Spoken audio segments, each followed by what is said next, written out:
کسی بھی امتحان یا جاب کے لیے ٹیسٹ کے بعد ہمیں اکثر یہ سننے کو ملتا ہے کہ میرا ٹیسٹ تو 100% صحیح تھا، میں فیل کیسے ہو گیا؟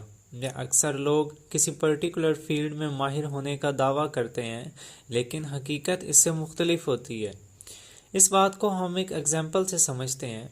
اپریل 1995 آرتھر ویلر نے بینک کی چوری کا مکمل پلان بنایا اور کامیابی کے ساتھ اس بینک کی رابری کی۔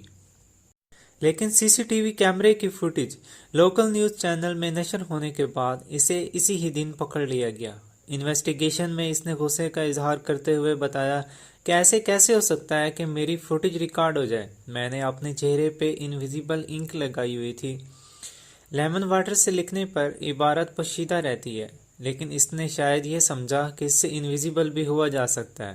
جب یہ مذاق خیز بات سب نے سنی تو کوئی یقین کرنے کو تیار نہیں تھا کہ ایسا کیسے ممکن ہے کہ ایک بندہ اس مذاق خیز بات پہ یقین کر لے۔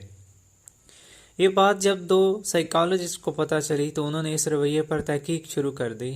انہیں پتہ چلا کہ ایسی مس کنسیپشن کسی نہ کسی صورت میں عام پائی جاتی ہے۔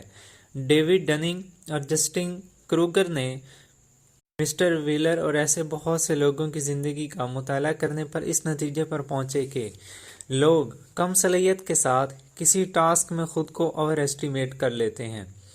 اگر ہم اسی چیز کو گرافیکلی دیکھیں اور کانفیڈنس اور نالج کے درمیان گراف ڈرا کریں، جیسے ہی ہم کسی چیز کو لرن کریں یا ہم خود کو زیادہ کانفیڈنس فیل کرتے ہیں۔ ہم اگرچہ کم ہی جانتے ہیں، لیکن ہمیں لگتا ہے کہ ہم سب سے زیادہ جانتے ہیں۔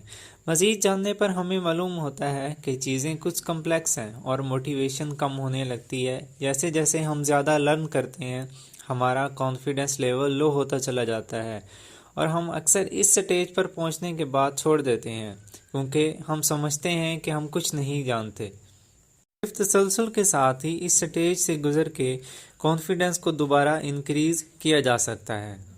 اب اگر ہم اسی چیز کو پرٹیکولر لائف میں دیکھیں تو امریکہ میں 93% لوگ یہ سمجھتے ہیں کہ وہ ایوریج سے بہترین ڈرائیور ہیں، جبکہ سویڈن کے 69% لوگ ایسا سمجھتے ہیں، جبکہ جاپان میں لوگ خود کو انڈر ایسٹیمیٹ کرتے ہیں اور اسے امپرومنٹ کی اسٹریٹجی کے طور پر لیتے ہیں۔ دوسری طرف پاکستان کے 100% سیاستدان یہ سوچتے ہیں کہ وہ ملک کے حالات کو صحیح کر سکتے ہیں۔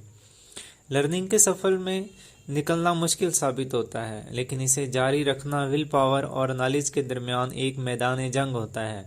جتنا زیادہ آپ لڑنا جاری رکھیں گے، اتنا زیادہ آپ مضبوط ہوتے جائیں گے، یہاں تک کہ آپ جیت جائیں گے۔ آخر میں آپ ارسطو کی طرح یہ کہیں گے، مجھے معلوم ہے کہ میں ذہین ہوں، کیونکہ مجھے معلوم ہے کہ مجھے کچھ بھی معلوم نہیں۔ کم نالج سے کسی بھی چیز کو اوور ایسٹیمیٹ نہ کریں، بلکہ زیادہ لرننگ سے اپنے کانفیڈنس میں اضافہ کریں۔